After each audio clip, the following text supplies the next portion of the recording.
দুই প্রকার ব্যক্তিকে কুরবানির গোশত দিলে সোয়াবের পরিবর্তে আর গুনাহ হবে। নবীজি সাল্লাল্লাহু আলাইহি ওয়াসাল্লাম কঠোরভাবে নিষেধ করেছেন এই দুই ব্যক্তিকে কুরবানির গোশত দেওয়ার জন্য, অথচ আমরা এদেরকে দিতে খুব বেশি আনন্দ ফিল করি এবং সোয়াব মনে করে তাদেরকে দেই। হযরত আলী রাদিয়াল্লাহু তাআলা আনহু বলছেন, নবীজি সাল্লাল্লাহু আলাইহি ওয়াসাল্লাম বলছেন, তোমরা প্রথম নম্বরে কোনো কসাইকে মজুরি হিসাবে গোশত দিবে না। কসাইকে মজুরি হিসাবে গোশত দিলে আপনার সোয়াব তো হবেই না এবং গুনাহ হবে এবং কোরবানি বাতিল হয়ে যাওয়ার সম্ভাবনা আছে। কেন? কারণ আপনি কসাইকে নিযুক্ত করেছেন, আপনি অবশ্যই কসাইকে পারিশ্রমিক দিবেন, তবে গোশত নয়। আপনি যেই পশুটা কোরবানি দিয়েছেন এই পশুর থেকে আপনি মজুরি হিসাবে সেই কসাইকে দিবেন, এটা নবীজি সাল্লাল্লাহু আলাইহি ওয়াসাল্লাম কঠোরভাবে নিষেধ করেছেন।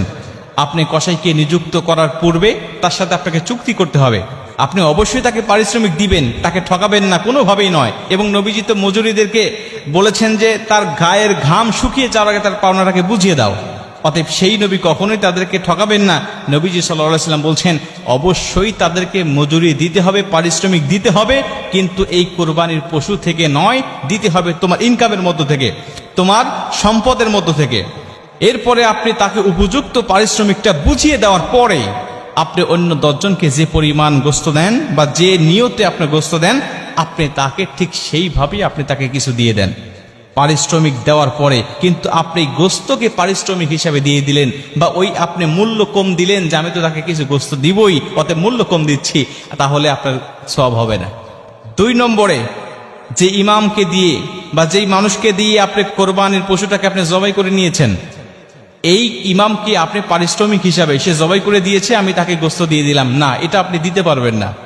আপনি সে জবাই করেছে অবশ্যই তাকে পারিশ্রমিক দিবেন, অবশ্যই তাকে মূল্য দিবেন, হাদিয়া দিবেন, তবে কোরবানি গোশত থেকে নয়, আপনি তাকে আলাদা মূল্য দিয়ে দিবেন। কিন্তু আমাদের সমাজ আমরা দেখতে পাই, সে সারাদিন কাটাকাটি করেছে বা সে আমার গরুটা জবাই করে দিয়েছে, তাকে মাথাটা দিয়ে দিলাম, তাকে পাটা দিয়ে দিলাম, তাকে ভুঁড়িটা দিয়ে দিলাম, এই অংশগুলোকে আমরা দিয়ে দিলাম, অথবা আমরা তাকে এখান থেকে 5 কেজি 10 কেজি গোশত তাকে আমি দিয়ে দিলাম। এটা আপনার ইচ্ছা মতো হবে না। আপনি এটা আল্লাহ রাস্তায় কোরবানি দিয়েছেন, এটা আপনার দায়িত্ব নয়, এই গোশত আপনি মালিক নয়, এটা আল্লাহ আপনাকে মেহমানদারি হিসাবে দিয়েছেন।